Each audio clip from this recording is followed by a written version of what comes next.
Hello friends, very warm welcome to all of you. मैं विवेक अवस्थी आप सभी का आपके अपने यूट्यूब चैनल SBA क्लासेज पर स्वागत करता हूं। तो आप सभी लोग पढ़ रहे हैं अच्छे से, क्लासेज देख रहे हैं हमारे या नहीं देख रहे हैं? सच सच बताना, कोई झूठ नहीं बोलेगा।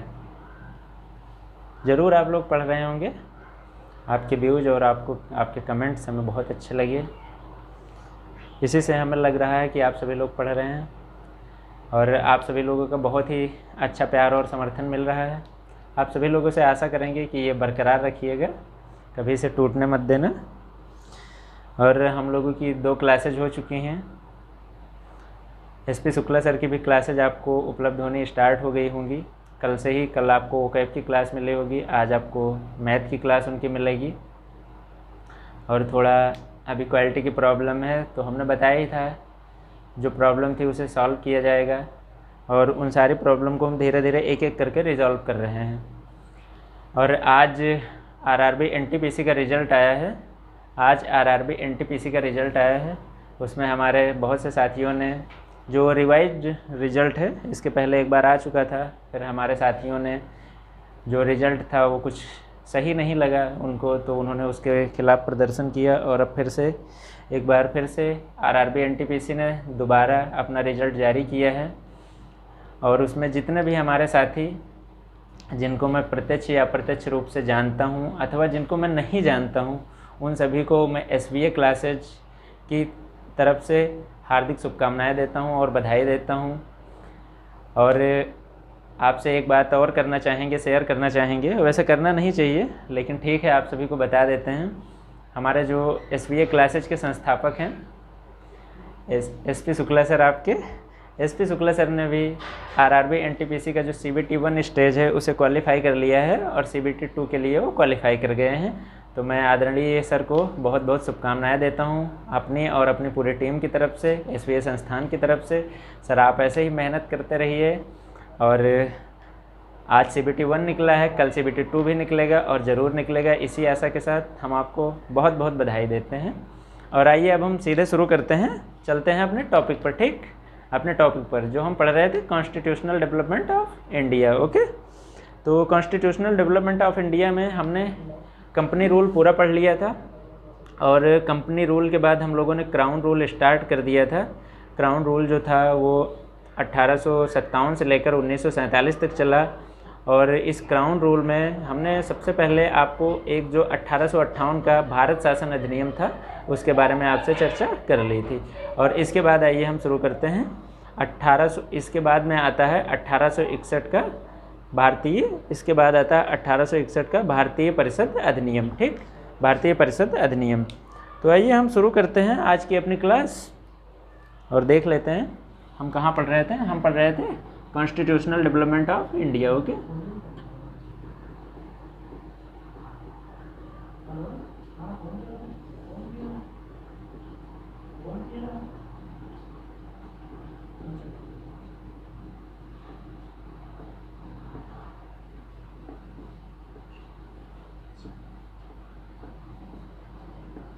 Constitutional development of India, Bharat का संवैधानिक विकास। ठीक,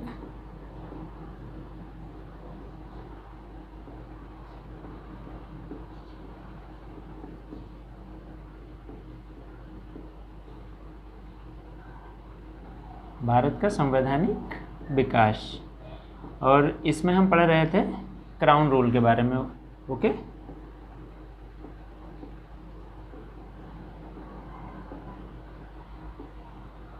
और क्राउन रूल कब से कब तक चला? तो 1857 में क्रांति होती है। और उस क्रांति के बाद जो ब्रिटेन के सम्राट या सम्राज्ञी होती हैं वो अपने हाथ में भारत के शासन को ले लेती हैं और कंपनी को बंद कर दिया जाता है। और कंपनी को बंद करने के बाद तो जो क्राउन रूल था वो 1857 से लेकर 1947 तक चलता है। और 1947 में हमारा देश आज़ाद हो जाता है। उसके बाद से हम आज़ाद हैं। ठीक, और आगे हमेशा रहेंगे। तो इस क्रम में हमने आपको बताया था कल 1858 का भारत शासन अधिनियम, इसके बाद हमको पढ़ना है 1861 का भारतीय परिषद अधिनियम। और भारतीय परिषद अधिनियम में क्या क्या बातें होती हैं? 1858 के बाद बहुत ही जल्द 1861 में ये आता है। चूँकि 1858 में जब आया था भारत शासन अधिनियम, उस समय जस्ट सत्ता परिवर्तन हुआ था कंपनी के हाथों से सीधे क्राउन के हाथों में। तो वो अधिनियम उस समय आया था। उसके बाद की जो भारत के बारे में रूपरेखा तैयार करनी थी ब्रिटिश संसद को, उसके जस्ट 3 साल के बाद आता है 1861 में भारतीय परिषद अधिनियम। आइए देखते हैं 1861 का भारतीय परिषद अधिनियम। ओके,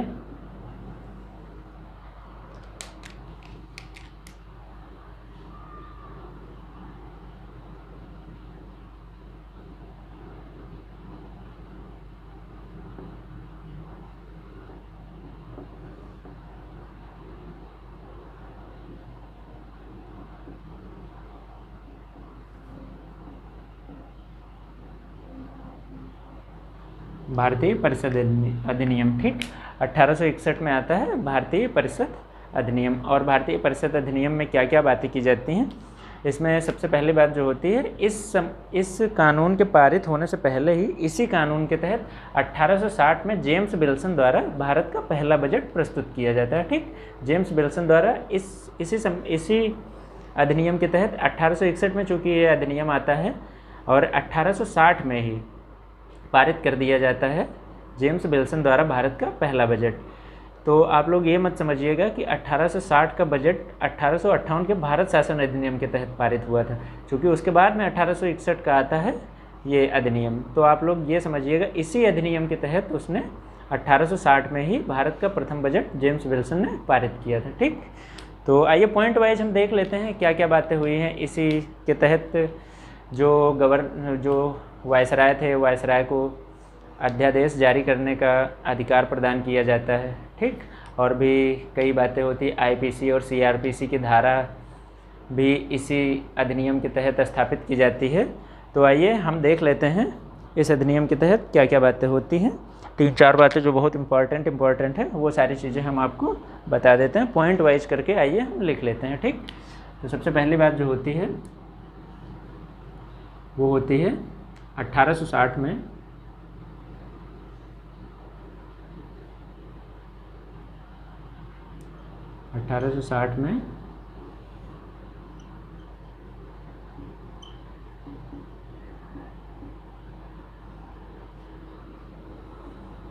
इसी अधिनियम के तहत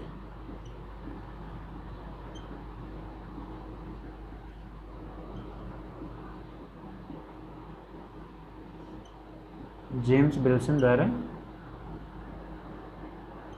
भारत का पहला बजट प्रस्तुत किया जाता है, ठीक।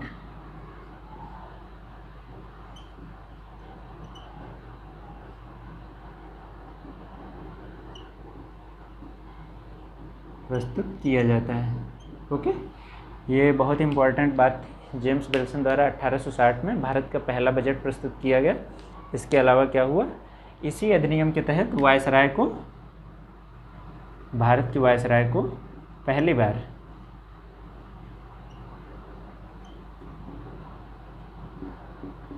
वायसराय को पहली बार अध्यादेश जारी करने का अधिकार प्रदान किया गया, ठीक।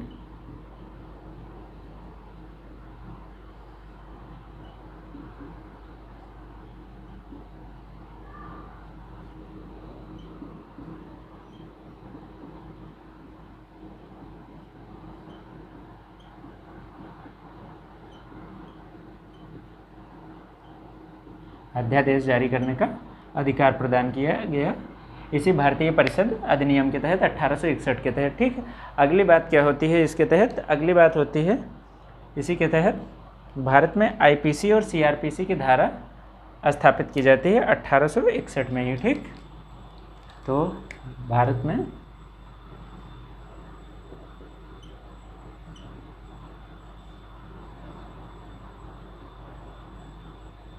आईपीसी और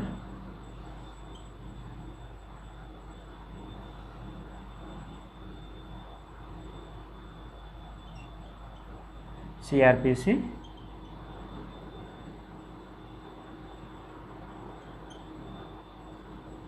को स्थापित किया जाता है, को स्थापित किया जाता है। ठीक, इसी अधिनियम के तहत भारतीय परिषद अधिनियम 1861 के तहत भारत में आईपीसी और सीआरपीसी की धारा स्थापित की जाती है। आईपीसी का मतलब होता है इंडियन पिनल कोड। ठीक, इंडियन पिनल कोड मतलब भारतीय दंड संहिता, जबकि सीआरपीसी का मतलब होता है the criminal code of procedure. ठीक, the criminal code of the हम उल्टा बोल गए, the code of criminal procedure, the code of criminal procedure.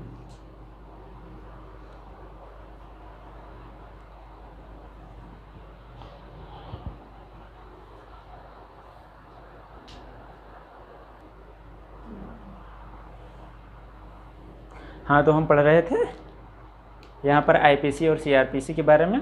तो भारत में आईपीसी और सीआरपीसी स्थापित की जाती है। इसके अलावा क्या होता है, इसी अधिनियम के तहत जो भारत परिषद अधिनियम था, इसी अधिनियम के तहत भारत में 3 उच्च न्यायालय की स्थापना की बात की जाती है। ठीक, 3 उच्च न्यायालय भारत में कौन कौन से स्थापित होते हैं, तो 3 उच्च न्यायालय भारत में मुंबई, मद्रास। ठीक, 3 भारत में उच्च न्यायालय मुंबई, मद्रास और कलकत्ता में स्थापित किए जाते हैं। ठीक, 3 उच्च न्यायालय भारत में मुंबई, मद्रास और कलकत्ता में स्थापित किए जाते हैं। तो आइए इस पॉइंट को भी हम लिख लेते हैं।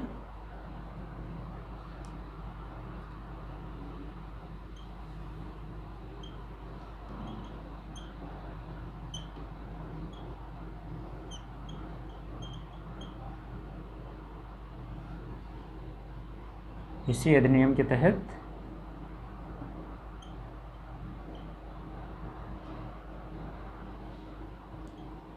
भारत में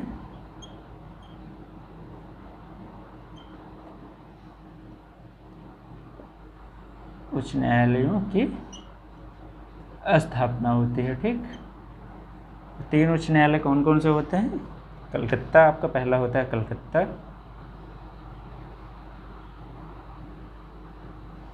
दूसरा आपका होता है मुंबई, पहला कलकत्ता होता है, दूसरा आपका होता है बम्बई और तीसरा जो आपका होता है वो होता है मद्रास। ओके, तीसरा आपका मद्रास में स्थापित किया जाता है। इसी अधिनियम के तहत 3 उच्च न्यायालयों की स्थापना की जाती है भारत में, कलकत्ता, बम्बई और मद्रास। इसी अधिनियम के तहत क्या बात की जाती है, 1862 में भारत का 1862 ईस्वी में, इसी भारतीय परिषद अधिनियम के तहत 1862 में भारत का विभागीकरण कर दिया जाता है। ठीक, भारत का विभागीकरण कर दिया जाता है, भारत का विभागीकरण कर दिया जाता है। बोर्ड यहाँ पर समाप्त हो रहा है, फिर भी हम लिखने की कोशिश करते हैं। 1862 में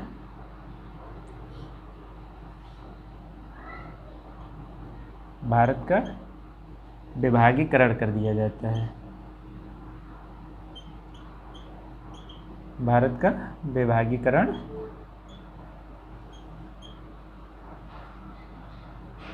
कर दिया जाता है।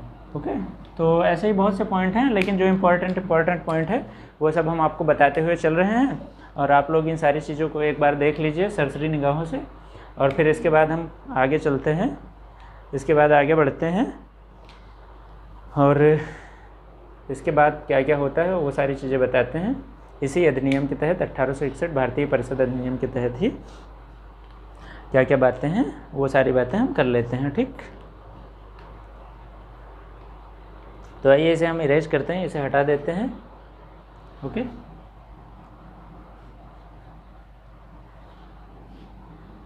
और ये बहुत ही इम्पोर्टेंट टॉपिक हम पढ़ा रहे हैं, भारतीय संविधान। और भारतीय संविधान से आपको हर एक जगह क्वेश्चन देखने को मिलेंगे। अभी आरआरबी का आज ही रिजल्ट कल ही आया हुआ है, जैसा कि आपने देखा है।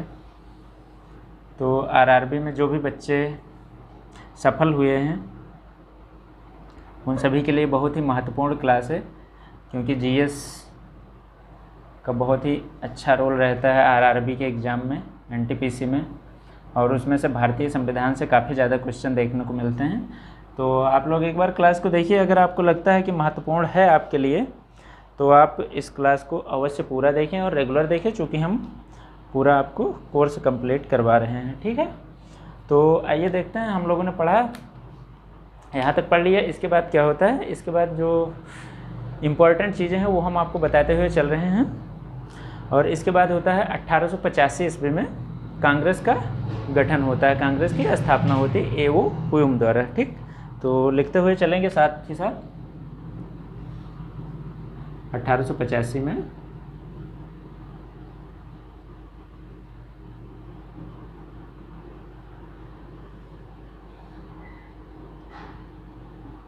एवो ह्यूम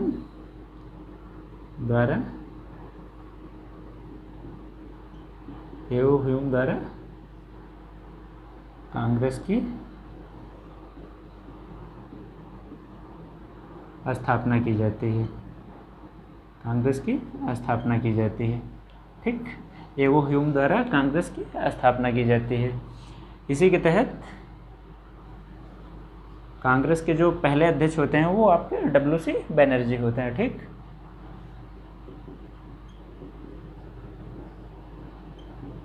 कांग्रेस के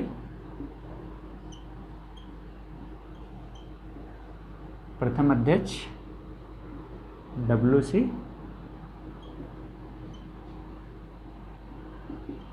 बनर्जी होते हैं। ठीक, WC बनर्जी होते हैं। कांग्रेस के प्रथम अध्यक्ष WC बनर्जी होते हैं। WC बनर्जी का पूरा नेम था व्योमेश चंद्र बनर्जी। ये सारी चीज़ें आपको याद रखनी है। WC बनर्जी का पूरा नाम था व्योमेश चंद्र बनर्जी।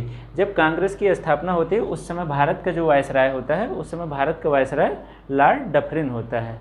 उस समय भारत का वायसराय लॉर्ड डफरिन होता है। एक मिनट रुकिए, हम बताते हैं आपको आगे।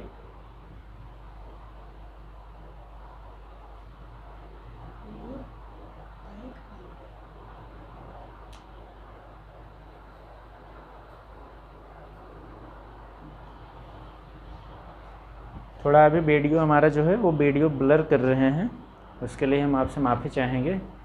जल्द ही जल्द हम कोशिश करेंगे कि ये जो बफरिंग की प्रॉब्लम आ रही है, ब्लर हो रहा है, इस समस्या से समाधान दिलाया जा सके आपको। अभी बहुत सारी प्रॉब्लम हैं जिनको आप फेस कर रहे हैं, जिनको हमें दूर करना है। इसके लिए हम आपसे क्षमा चाहते हैं, और जैसे ही पॉसिबल होगा और जल्द से जल्द इसी हफ्ते अगर पॉसिबल होता है तो हम इस प्रॉब्लम को से आपको निजात दिला देंगे। ये जो बफरिंग होती रहती है, बीच बीच में होती है, बहुत ज़्यादा तो प्रॉब्लम नहीं आ रही होगी, लेकिन हाँ बीच बीच में कभी कभी बफरिंग होने लगती है, तो उसके लिए हम आपसे क्षमा चाहते हैं। तो क्या होता है, WC बनर्जी कांग्रेस के प्रथम अध्यक्ष होते हैं। जिस समय 1885 में कांग्रेस की स्थापना एवो ह्यूम ने की थी, उस समय जो भारत का वायसराय होता है वो लॉर्ड डफरिन था। ठीक, तो ये पॉइंट भी लिख लेते हैं, इम्पोर्टेंट है, कई बार पूछा जाता है एग्जाम में।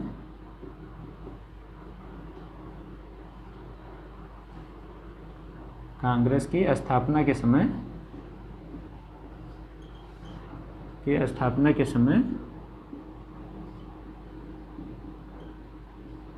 भारत का वायसराय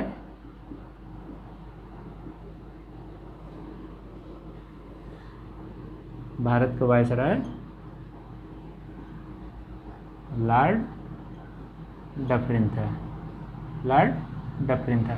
ये 3 पॉइंट कांग्रेस से संबंधित हो जाते हैं। बाकी कांग्रेस के बारे में या जो अन्य बातें हैं हिस्ट्री की, जो हिस्ट्री से संबंधित है वो हम हिस्ट्री में देखेंगे, यहाँ पर नहीं। यहाँ हमें पॉलिटी के बारे में पढ़ना है, और जो कॉन्स्टिट्यूशनल डेवलपमेंट है इंडियन कॉन्स्टिट्यूशन के पहले, उसके बारे में हम पढ़ रहे हैं कि भारत का संवैधानिक विकास कैसे हुआ, कब हुआ, उसमें कौन कौन से अधिनियम आए, कौन कौन से ज़्यादा इम्पोर्टेंट हैं, और जो ज़्यादा इम्पोर्टेंट बिंदु हैं उनकी हम चर्चा करते हुए चल रहे हैं। तो कांग्रेस के बारे में बस इतनी ही बात आप जानिए। इसके बाद क्या होता है, इसके बाद 1906 में बंगाल का विभाजन होता है लॉर्ड कर्जन के द्वारा। ठीक, सॉरी 1905 में, इसके बाद 1905 में लॉर्ड कर्जन द्वारा बंगाल का विभाजन किया जाता है।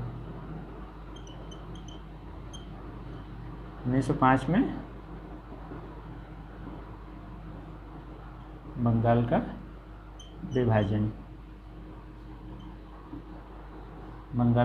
विभाजन होता है। उस समय जो भारत का वायसराय था लॉर्ड कर्जन। ठीक, लॉर्ड कर्जन के समय में बंगाल का विभाजन किया जाता है। और इसके बाद 1906 में मुस्लिम लीग की स्थापना होती है। 1906 में मुस्लिम लीग की स्थापना होती है और मुस्लिम लीग के जो संस्थापक होते हैं उन संस्थापकों में आगा खां एवं सलीमुल्लाह खां द्वारा इसे ढाका में इसकी स्थापना की जाती है। 1900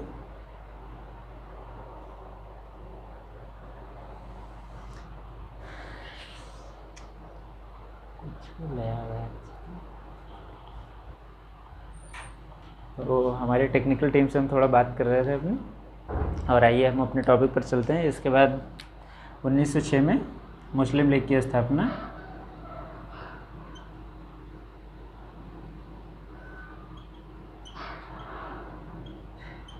मुस्लिम लीग की स्थापना आगा खां एवं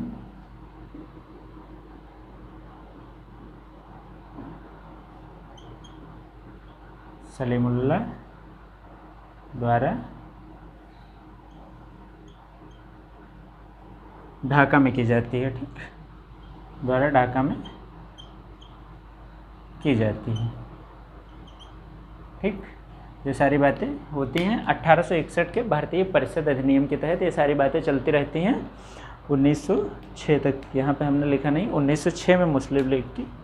ये सारी चीज़ें हम बोल देते हैं, आप लोग ध्यान में रखिएगा थोड़ा। 1906 में होता है ये, ऐसा ना हो कि आप लोग लिखें बिना या मेरी वजह से आपकी कोई मिस्टेक हो जाए, क्योंकि अभी शुरुआत कर रहे हैं, अभी बहुत ज़्यादा कोई एक्सपीरियंस नहीं है, तो स्टार्टिंग में ये सारी प्रॉब्लम आती रहती हैं, मीनिंग मिस्टेक। और जो मीनिंग मिस्टेक हैं, हम कोशिश करते हैं कि जितनी भी चीज़ें आपको बताएं या जितनी भी चीज़ें आपको पढ़ाएं वो सारी ऑथेंटिक हो। ठीक है, एक भी चीज़ कोई गलत ना हो। तो हमारे मुँह से जो भी चीज़ें निकलेंगी वो, मैं ऐसा तो नहीं कह सकता कि 100% सही ही निकलेंगी, हो सकता है कहीं ज़ुबान इधर से उधर हो जाए और एक आध शब्द गलत निकल जाएं, तो उसके लिए तो नहीं कह सकते। लेकिन हाँ, मुझसे ज़्यादातर बातें 99% मैं सच ही बताऊंगा जो सही हैं। हो सकता है बोर्ड पे बाई मिस्टेक मीनिंग मिस्टेक हो सकती है, कोई गलती से हम बोल कुछ और दें, लिख कुछ और दें, तो ये सारी चीज़ें हो जाती हैं। जैसे अभी हमने 1906 बताया, 2-3 बार आपको बताया, लेकिन 1906 हमने अपने बोर्ड पर मेंशन नहीं किया। और इसके बाद ये सारी चीज़ें आप अपने बोर्ड में उतार लीजिए। इसके बाद में देख लेते हैं 1892 का भारतीय परिषद अधिनियम, ठीक, इंडियन काउंसिल एक्ट के बारे में। तो देख लेते हैं उसे भी, इसे हटा देते हैं।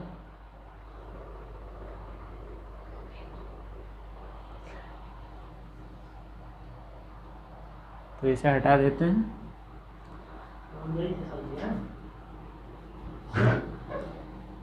मैं चल रहा हूँ फिर, और क्लास अपलोडिंग जो नहीं होता है वो हटा। तो आइए एक और अधिनियम हम देख लेते हैं आज, बस ज़्यादा टाइम नहीं लेंगे आपका, अभी छोटी छोटी क्लासेज ही देंगे। इसके बाद में जब थोड़ा आप लोग भी आदी हो जाएंगे पढ़ने के और हम पढ़ाने के हो जाएंगे, तब आपको बड़ी क्लासेज उपलब्ध करवाएंगे। तो आइए देख लेते हैं 1892 का भारतीय परिषद अधिनियम। इसमें बहुत ज़्यादा बातें नहीं होती, 1-2 बातें होती हैं। ठीक,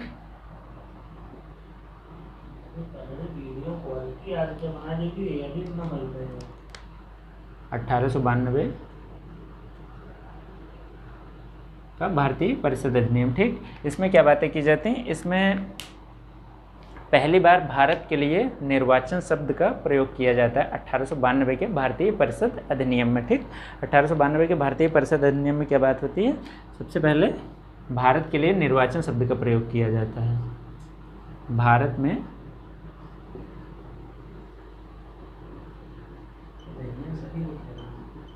निर्वाचन शब्द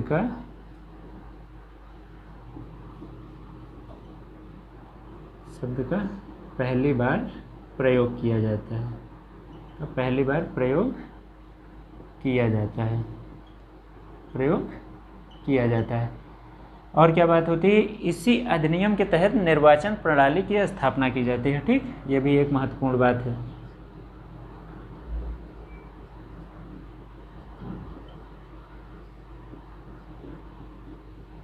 निर्वाचन प्रणाली की स्थापना 1892 के भारतीय परिषद अधिनियम के तहत की जाती है। ठीक, और क्या बात होती है, इसी के तहत, इसी अधिनियम जो 1892 का भारतीय परिषद अधिनियम है, इसी के तहत बजट पर चर्चा के लिए भारतीय लोगों को अधिकार प्रदान किया जाता है। ठीक, ये चीज़ भी लिख लेते हैं।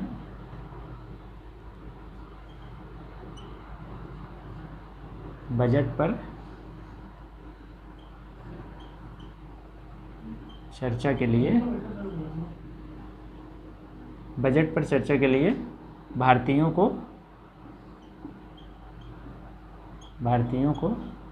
अधिकार प्रदान किया जाता है। भारतीयों को अधिकार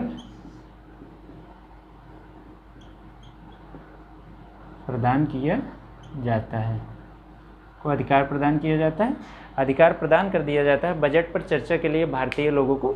लेकिन बजट पर जो वोटिंग होती है उसमें उन्हें वोट करने का अधिकार नहीं होता है। ठीक, परंतु